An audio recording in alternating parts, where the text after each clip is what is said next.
C'est le jour où Dieu m'a rencontré. Il m'a dit, je vis les souffrances de mon peuple. Je suis descendu pour les délivrer. Je t'ai choisi.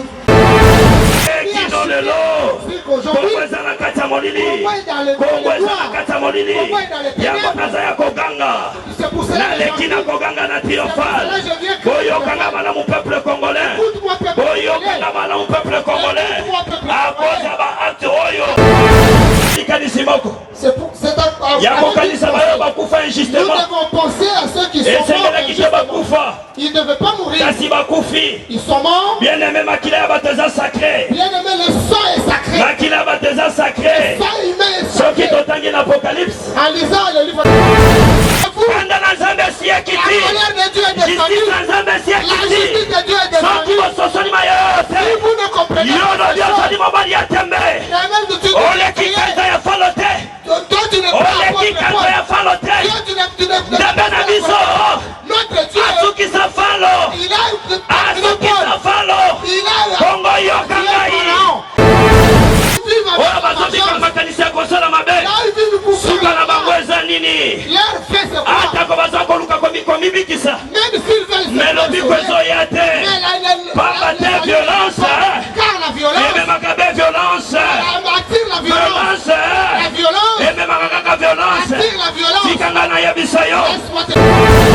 Oh, peuple de Dieu, et nous devons reconnaître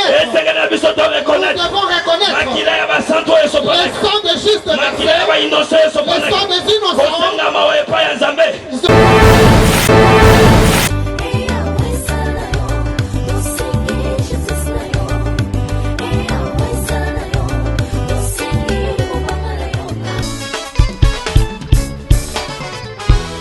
Tombala bako sala bo. Dengo zobina ndenga nzamba zomona yo. Tombala.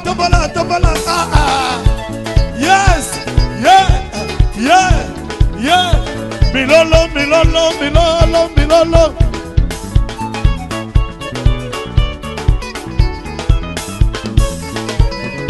Tombala boyo. Monangai moi eselemi. Bona Congo, moi eselemi. Lokola Josué bandeko atelemisa kimoye. Titango bitumba nangai ekosila. Wanande moi nangai ekosapona. Tomala boy. Wanande moi nangai ekosapona. Sokyo ni miango kitamo ke boy. Go. Go. Bakisa mololo.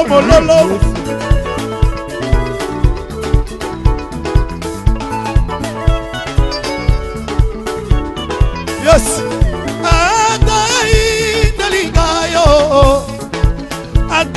Ele kalingayo nakobanga nanga eloko te oya kelangai asalina bomoye oya kelangai asalina bomoye bongo oya pona yo ayebi yo malamwe Yesu apona aringoto ayebi yo malamwe yango tsoko banga te na solo ukobanga te Ay, oh Luka Kakobina, hello,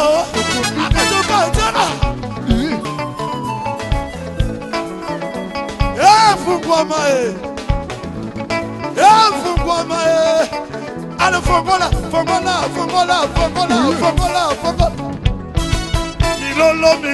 Milolo, aïe, est-ce que ça va? Yaya sepela lelo eza yo. Ça va? Yare, allez, kitaka. Samba bambola. C'est.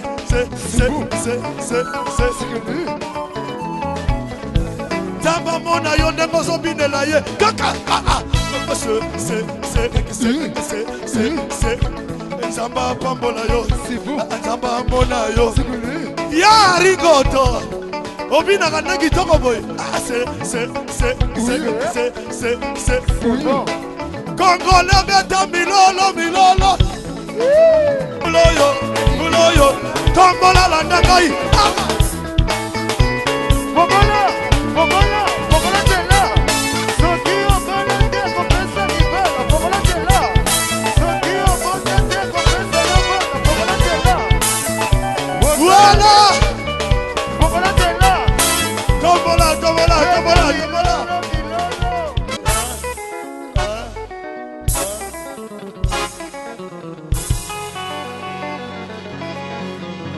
Esilité. Après matin, il y a peut-être aux ananois ou à moi mouké. Nazenge, hein? Bien.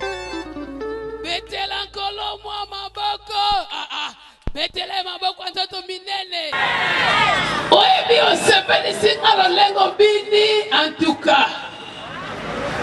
Nayebi te. Ozalaki na kanda nango. Tuelenga décision ke lelo nobeke nzambe bon. Soka tubasi babinela yo.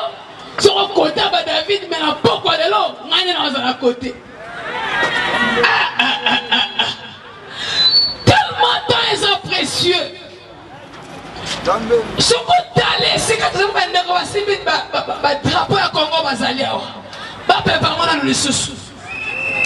Makamuto yeli lelo eza yango yo. Yango na lobaki ndoto ezalaka ndoto. Mais mukolo moko elataka ndoto. Ndoto elaki awa elati ndoto. Tango tozolobaki ya montrari aza moto na efongwama. Eza basilogato ya kongola mezala kopesa batu. Meza makambo mate yokaki. Siko miso na biso emoni yango. Alléluia. Moto na efongwama. Efongwama bentendengeni. Ife fongwama. Voilà pourquoi sans plus tarder, Nazana incapacité. Yakoebiso pourquoi bandeko me batrapele ya Congo. Nazana incapacité. Yako fournir yo information yo. Parce que nabike na Congo biso bateki. Tout le kabiso ko makambo. Mais na makambo tali Congo. Pendant pourquoi ya lelo. Ezana elombe moko. Commentaire nous en ma paix s'appelle Sarata. Oui, mais ça la classe cimetière qui tombe dans le mouvement avec le cimetière. Tu vois, ah, tu as un cimetière. Et puis, mon Dieu, on coupe ça dans un coup d'aller sous-té. Ma commis à l'homme, une coup d'éthique à la ponelle. Payez ça dans le moy. Tellement dans le licolo. Moi, quand on est motivé dans le bas. Mon tourné, quand on est mis dans le pourquoi le lot. Écoutez, Asa Monzoto, Makamona Zolobawa, et Ngazopangaje Kangai. Si tu as des questions posées, Yaolu Kangai, Nana va répondre au Piayo, et qu'on lui bisayo, Peko Bongolo Maloba. Nazo Benge Monzoto, te voilà se faire ça, ma toi, Inayo. Mais nazo benga ya montoto parce que na katina ye maye nzambe zali et puis ce qui soit les aboye nzambe ne mandate ye toza ebele toyebi nzambe mais pourquoi ya lelo asepeli asala bokeseni yango aponaki elombe moko mobali moko abota mipekaka epai ya mwasi mais ye aza mobali ya bokeseni yango wana na mpifo oyo lona epesi ngai na présente ye na mpoko ya lelo nasi ya milolo na yo babeti maboko na yo na kopongolaka drapele na kobena na esika oyo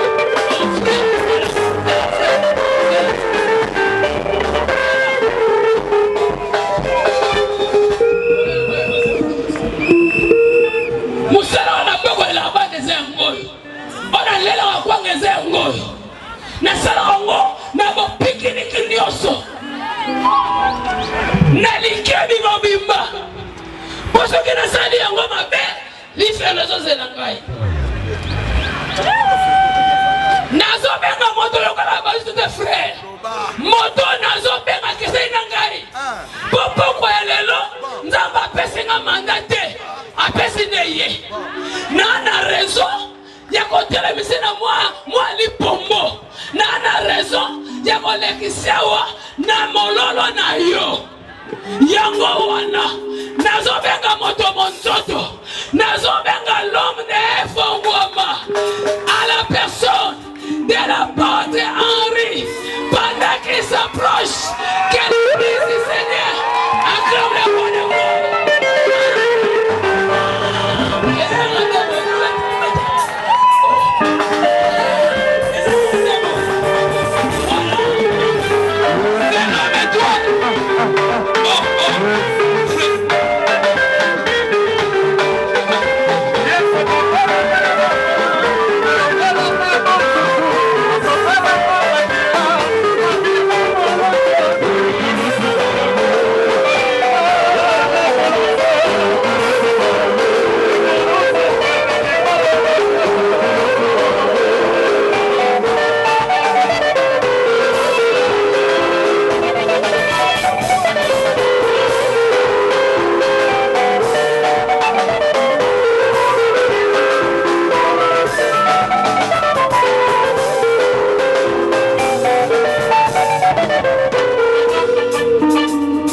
nous irons ensemble ce soir,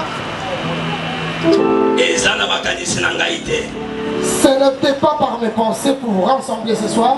C'est Dieu qui l'a voulu que nous soyons rassemblés. Tous ceux qui sont venus ce soir, ce sont des gens que Dieu a choisi qu'ils soient ici.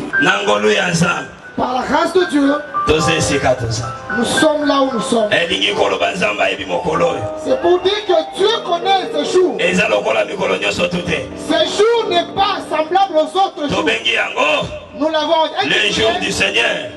Le jour du Seigneur et de sa vengeance. Yes. Si les gens ne croient pas en Dieu, moi je ne crois en Dieu. Je voudrais dire à quelqu'un, Jésus est réel. Jésus est réellement. Jésus est solo. Jésus est réel. Jésus est solo. Jésus est véritable. Si tu ne le vois pas, moi par ma foi, je le vois. Si toi tu le touches pas, moi par ma main de la foi, je le touche. Fermez vos yeux, nous allons. Père, c'est pas par ma force que je suis ici.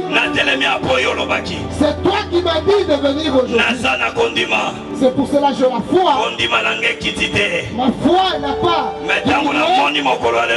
Quand on voit ces jours, et je crains ta grandeur. Toi qui m'as appelé, je ne croyais pas ça. Maintenant je crie. Je ne mens pas. Je te demande pardon. J'ai vu comme un homme. Vous allez essayer que les ciels soient témoins, que la terre soit témoin, que l'eau soit témoin, que le vent soit témoin, et que le soleil soit témoin, que les étoiles soient des témoins, que la lune soit témoin. Tous ceux qui sont là ce soir, mais je ne parle pas comme un homme, mais je parle comme ton Père. Dans le nom de Jésus, dans le nom de Jésus, que mon Dieu vous bénisse. Amen. Amen.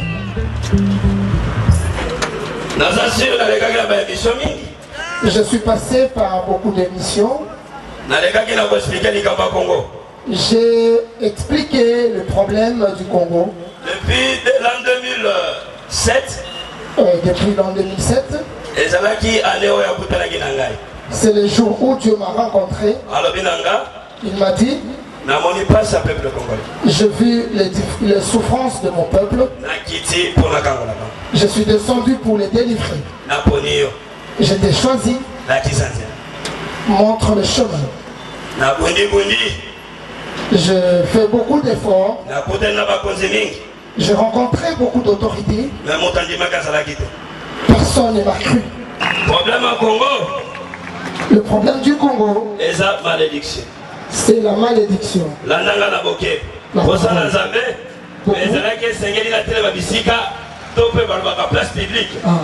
Le souci de Dieu était que je me tienne dans un lieu public, que la caméra me filme, que ça prenne les paroles, que Dieu, c'est que Dieu va accomplir.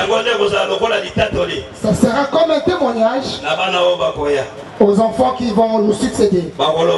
Ils diront, yes, le Congo avait des difficultés. Jésus était descendu et il a délivré. Aujourd'hui il y a beaucoup de confusion. Dieu, vraiment Dieu, on ne connaît plus Dieu. Ce que je dis, celui qui a la vie le verra. Yes. Qui vivra verra. Amen. Quand tu as commencé à me parler, chapitre 28, le livre de Deutéronome chapitre 28, 38, verset 38. Le 38e verset.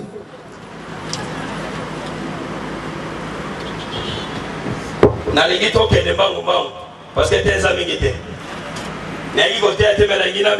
La prise à conscience. Parce qu'elle est déjà dit. Deutéronome chapitre 28, 38e verset. Tu transporteras sur ton champ beaucoup beaucoup de semences.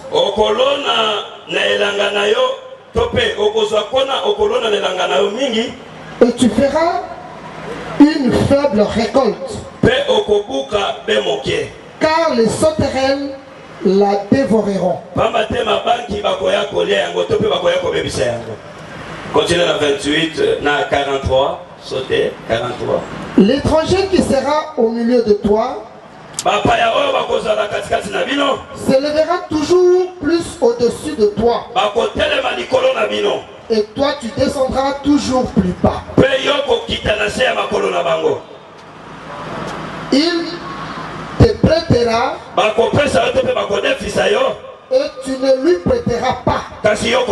Il sera la tête et tu seras la queue. Amen. En parlant de la malédiction, Dieu m'a révélé ce qui était passé. Et j'ai cherché à savoir. Je me suis dit, ok. Depuis 1970,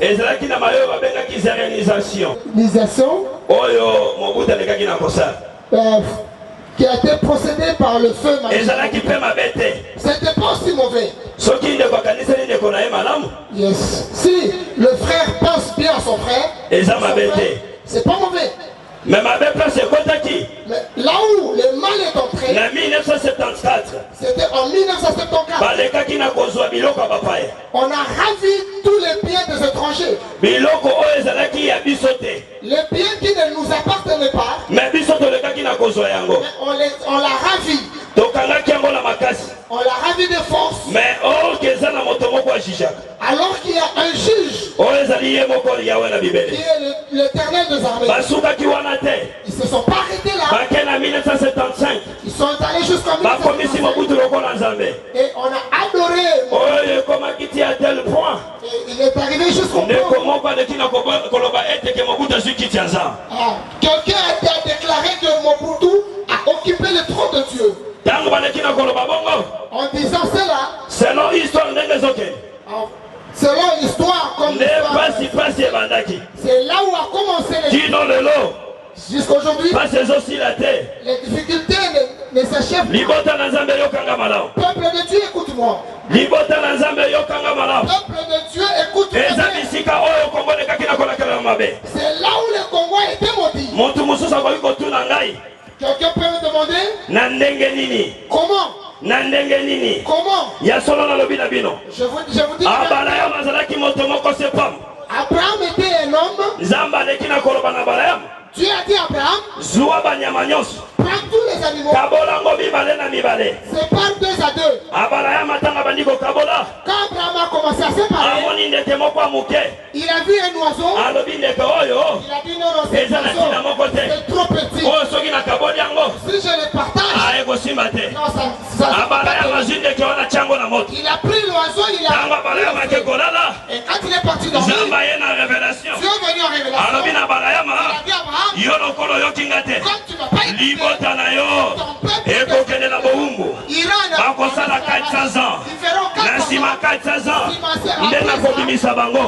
ton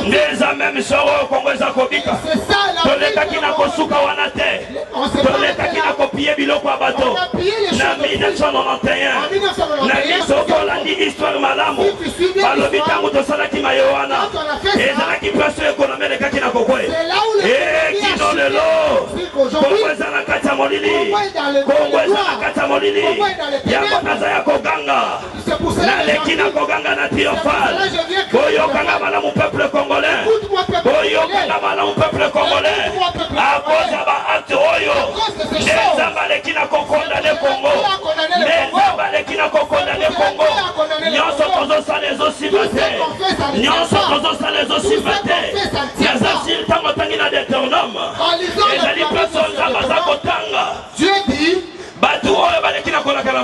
les gens qui sont maudits, ou les symboles, ouais, je sais bien. Le docteur, Munganga, un docteur, soka moni moto. s'il voit un homme, Aïe. venir dans son cabinet, Soka kumeli na mosala wana. s'il a duré dans son travail, Akoyeba. il saura. Akoyeba. Il saura. Attends la sensible examen. Même si cet homme Mais akoyeba maladie oyo.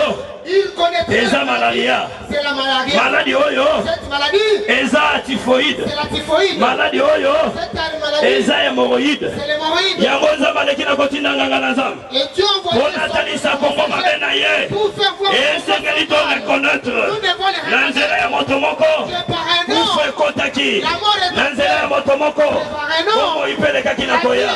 Oui, bato ata yo piyaki te. même si tu as dit Me ndeko na yo piyaki. mais ton frère ou ta Ata yo sœur piyaki si te. tu as dit ne pas Osombaki prier, eloko ya moyibi. Biso nyonso toza bamiyibi. Esengeli to reconnaître. Esengeli to reconnaître. Ndenge bango bamemaki kufa. Biso mpe toza na makoka komema bomoi. Na pokwa lelo. ce soir, Parce que Yesu Masihi parce que Jésus aza na makoki. a le pouvoir, Aza na makoki. a le pouvoir, Aza na makoki. a le pouvoir, Aza na makoki. a le pouvoir Ya kobongola. de changer Molili. les ténèbres Ekoma pole. en lumière, Ya kobongola. de changer Pasi. la souffrance Ekoma bisengo.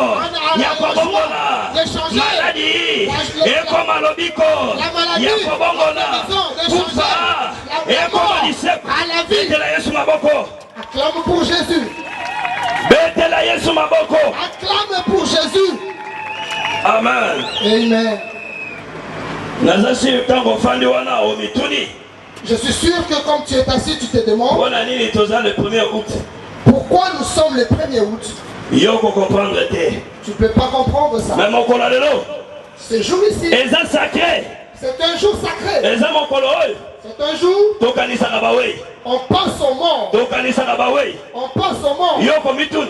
Tu vas te demander Tokanisa bawei ndengeni. pourquoi penser au mort. Oui, esengeli tokanisa bawei. Oui, il faut penser au mort. Zoa Genèse chapitre 9, chapitre 4. Le livre de Genèse, chapitre 4, Verset 9. le livre de Genèse, chapitre 4, verset 9. L'Éternel dit à Caïn, Yawa lekina ko bana Kaina. où est ton frère Abel? Wapi ndeko na yo? Ya mobali. Abel. Il répondit, Azongi seli yawe. je ne suis pas. Nazate.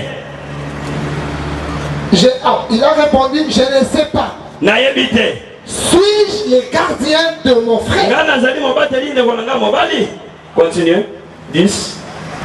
Verset 10, et Dieu dit, qu'as-tu fait? La voix du son de ton frère crie de la terre jusqu'à moi. Pamba tena yoki. Makila ya ndeko na yo koganga na sekila na likolo.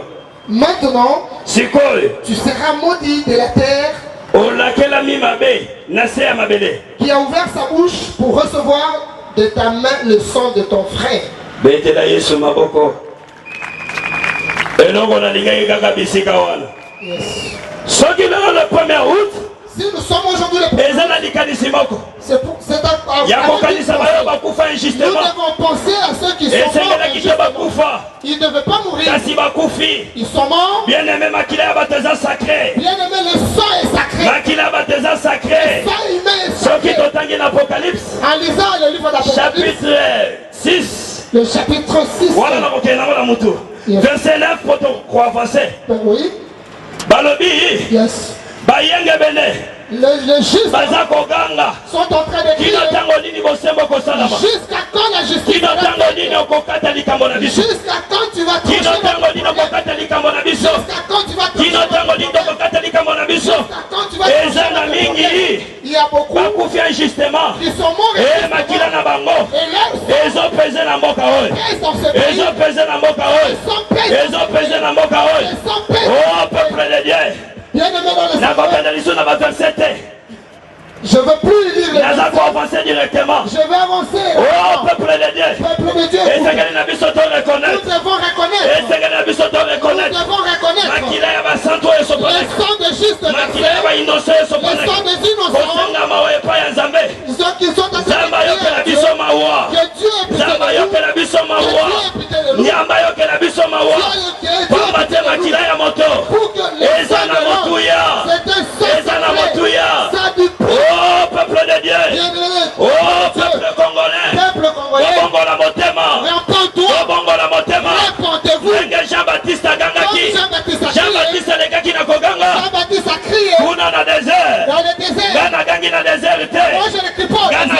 triomphal. Kobongola motema. Kotika misala mabe. Kotika misala mabe. Soki nzamba tukaki mokili to pazinisa ki mokili ya Noa. Dieu a tué le monde par le déluge. C'était avec une parce qu'il a vu leur colère était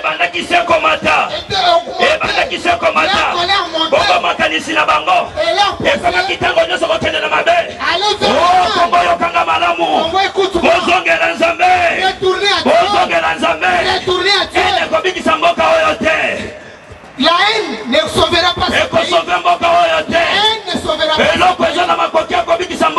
Il y a la force. C'est l'amour.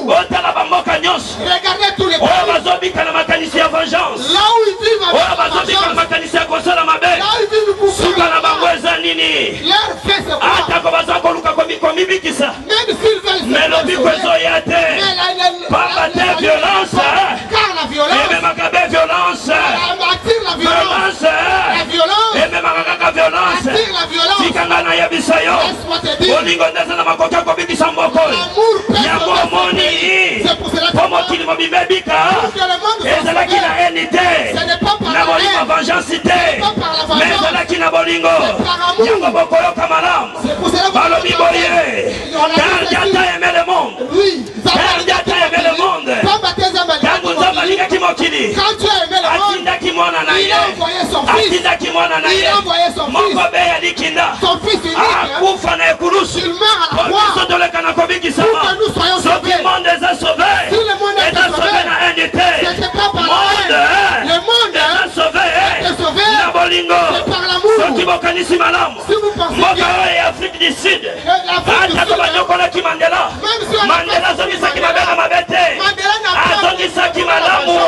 il a dit ça.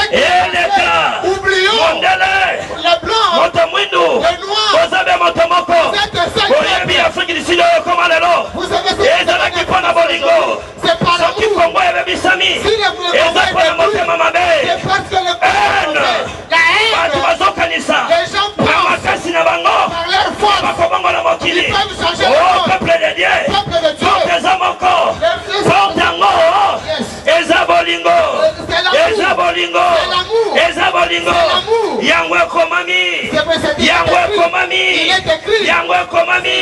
Yesu Masia azalizela solo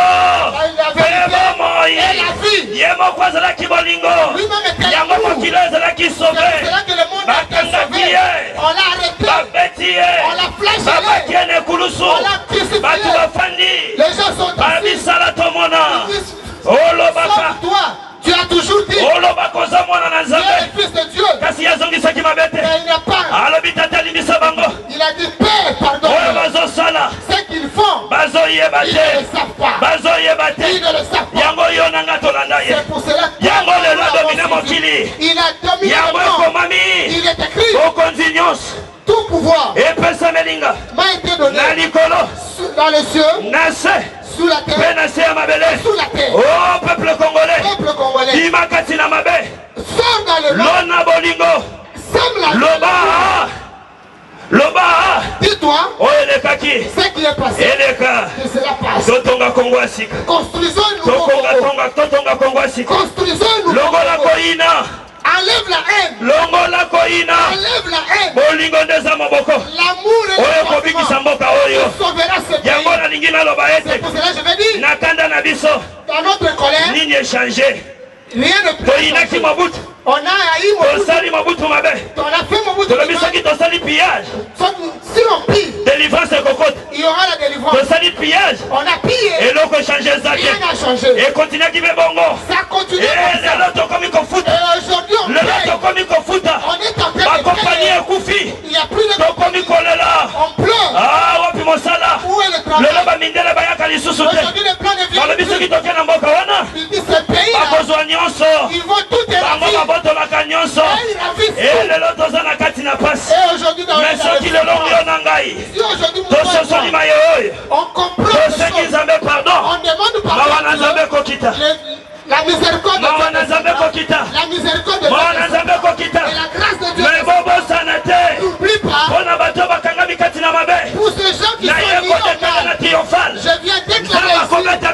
Dieu va vous frapper. Si vous vous répandez pas, Dieu vous tuera. Si vous vous répandez pas, je me suis mis j'ai été mandaté. J'ai été envoyé. Si je me suis dit, c'est pas par la force humaine. C'est Dieu qui m'a envoyé. C'est lui qui m'a mandaté.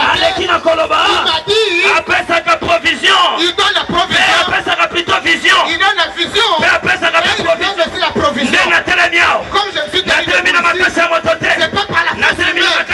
C'est par la vertu de Dieu. C'est par la vertu de Yoshua. Si vous vous répandez pas, il dit de vous dire, il vous tuera. Il vous tuera. Il vous tuera. Ça ne va pas m'aider. Le jour du Seigneur et de sa vengeance. C'est beaucoup la vengeance. Dans Romains 12 à l'obé. Dans Romains 12, à moi la vengeance. La vengeance est et à moi la rétribution. Congo yokangai. Congo écoute-moi. Zambalinga futa motana motana motana.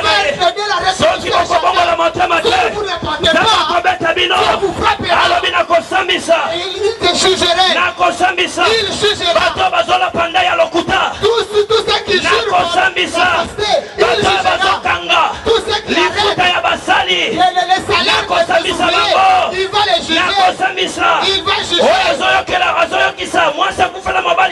Tout celui qui fait souffrir la cœur. Tout.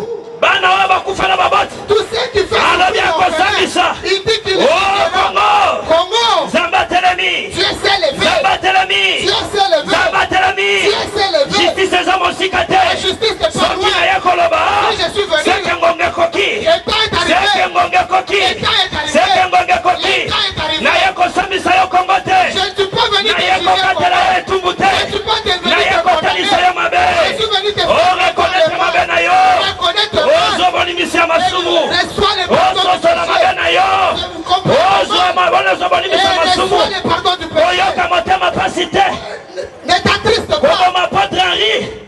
Pour que tu pas une pote. Pour ma potre Henri. Que tu pas les Et ça raison. Ce n'est pas une raison. Yes. Tu m'as donné le visa de rejoindre. D'aller vers le Père. Quand Étienne a été là, lui voyait la gloire de Dieu. Lui voyait la gloire de Dieu. C'est pour cela que je ne j'ai dit tout le monde. Répondez-vous. Répondez-vous. Répondez-vous. La colère de Dieu est descendue. La justice de Dieu est descendue. Si vous ne comprenez pas, toi tu n'es pas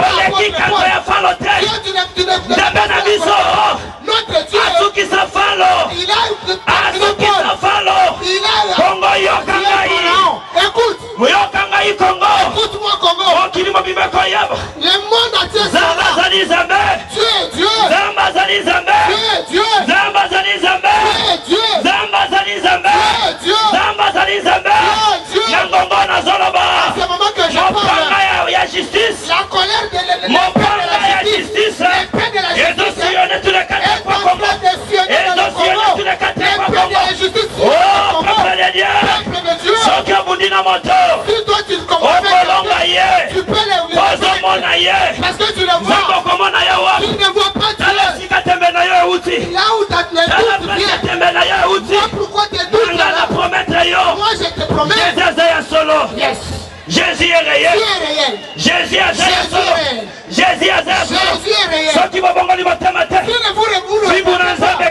La colère de Dieu est descendue. Le fouet de Dieu est descendu. Le fouet de Dieu est descendu. Le fouet de Dieu est descendu. Les gens vont mourir. Et le monde saura. Le Dieu de Congo est le véritable. Acclame très fort pour Jésus. Ce que je dis,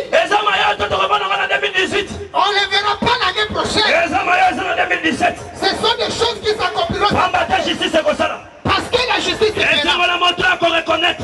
Heureux l'homme qui reconnaîtra. Heureux l'homme qui abandonnera. Car Dieu les pardonnera. Malheur à celui qui nous dira. Malheur à celui qui nous dira. Il perdra tout.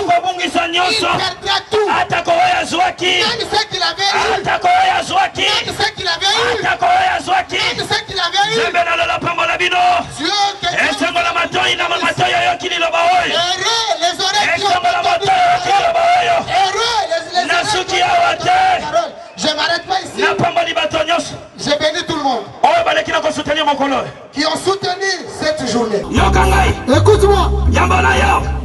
Avant que je ne vienne ici, Dieu m'a dit ceci. C'est lieu où nous sommes. Il y a des sacrifices qui ont été faits. Et quand je dormais, ma pensée, ce n'était plus triomphal. C'était pour que je puisse déplacer, mettre quelque part des localisations. Car les gens qui nous ont aidés pour ce travail, ils ont abandonné ça. Et Dieu m'a dit, quand je dormais, il m'a dit, Henri, le sacrifice de ce pays a été fait ici. Et je le voyais à Pongabi. Et je voyais Pongabi. Et je disais à Dieu, comment j'arriverai là-bas? Comment j'arriverai là-bas?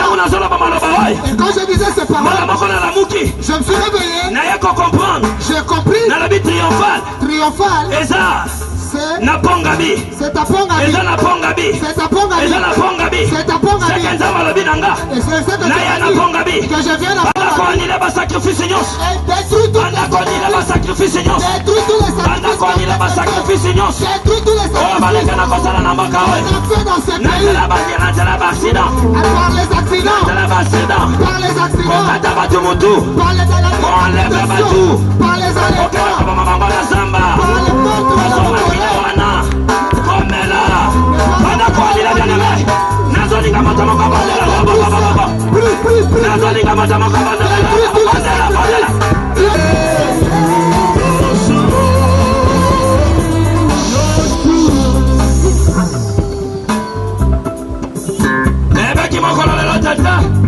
je savais en ce jour, c'était le jour que les gens ne vont pas tomber. C'était le jour où les œuvres du ténèbre devaient tomber. Je te remercie. Ce que toi tu dis est la véritable. Yes, j'ai fait ce que tu m'as demandé. Ce que tu m'as dit, moi je l'ai fait. Et que les enfants de Dieu ont cru, ont mis leur argent, ne leur déçois pas. Fais comme on s'est convenu. Fais comme tu l'as dit. Ce que je dis maintenant, personne ne le comprend. Seulement moi et toi. Et les œuvres qui vont se faire après cette prière, je renverse toute puissance, toute autorité du diable dans le nom de Jésus. Que seul ton nom vienne, que ta volonté soit faite dans le nom de Jésus. Dans le nom de Jésus. Dans le nom de Jésus. Dans le nom de Jésus. Je te remercie. À ma sortie ici, qu'on ne voit pas là où je vais sortir, qu'on ne voit pas là où je vais sortir. Ceux qui sont venus, garde-les, qui ne rentrent pas malades. Ceux qui sont venus malades, qu'ils soient guéris. Ceux qui sont venus avec des solutions. Ceux qui sont liés, qu'ils soient délivrés, qu'ils soient les premiers. Bénéficier des fruits de ce message. Qu'ils soient les premiers. Les bénéficiaires du fruit de ce message. Que leur vie change. Que tout ce qui leur fait change. Que leur famille change. Que la puissance de l'accident. La puissance de la maladie. La puissance de typhoïde. La puissance de l'hémorroïde. Je la renverse. Je l'aller dans les lieux arrivent. Tout ce qui a fait soit béni. Quand tu vas entrer dans leurs avenues, soient bénis. Quand tu vas passer que le monde des ténèbres se recule. Quand tu vas passer que les sorciers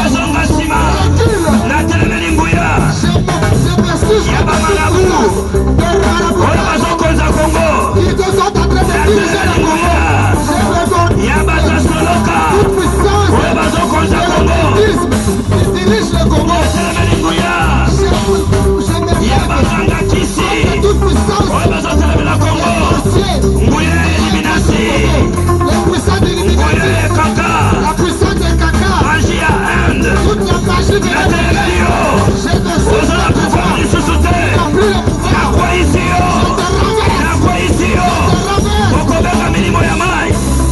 Même si vous appelez vous venez vous aider, vous entendrez plus, vous allez prendre vous vous aidez, vous entendrez plus, vous vous aidez, vous allez demander les vous venir, tout celui qui a des mauvaises pensées, tout celui qui a un problème pour ce pays congolais, je le maudis, tout ce qu'il fait, tout ce qu'il fait,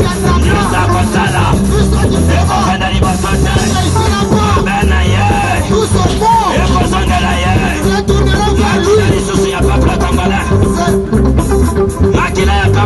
L'instant du peuple congolais ne sera plus versé. Je dis au peuple congolais, Dieu m'a dit, il ne permettra plus que le sang de son peuple soit versé. Même une minute, même une minute,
nous pouvons nous asseoir. Je ne peux pas descendre comme ça. Si je ne bénis pas, le bien-aimé qui a mis de l'argent pour cette œuvre, son nom, Jimmy, comme nous l'appelons nous les chrétiens, le frère Jimmy, mon Dieu, que ton Dieu soit ton Dieu. Tout ce qu'il fera, qu'il réussisse. Ce que les gens africains ne peuvent pas faire, j'implore la nuit comme le jour, à la télé, le Jésus passé par l'internet, personne n'a entendu. Mais lui, le peu qu'il avait, il a fait. Que le Dieu du ciel le bénisse. Yes, que le ne quitte pas jusqu'à sa descendance qui soit bénie. Yes, je bénis son fils. Je bénis Papa Moulangu. Je bénis Rebecca Mbouyi. Je bénis Poyi Bernard. Les gens qui ont mis leur argent pour ce faire. Et je vous bénis aussi. Que le Dieu du ciel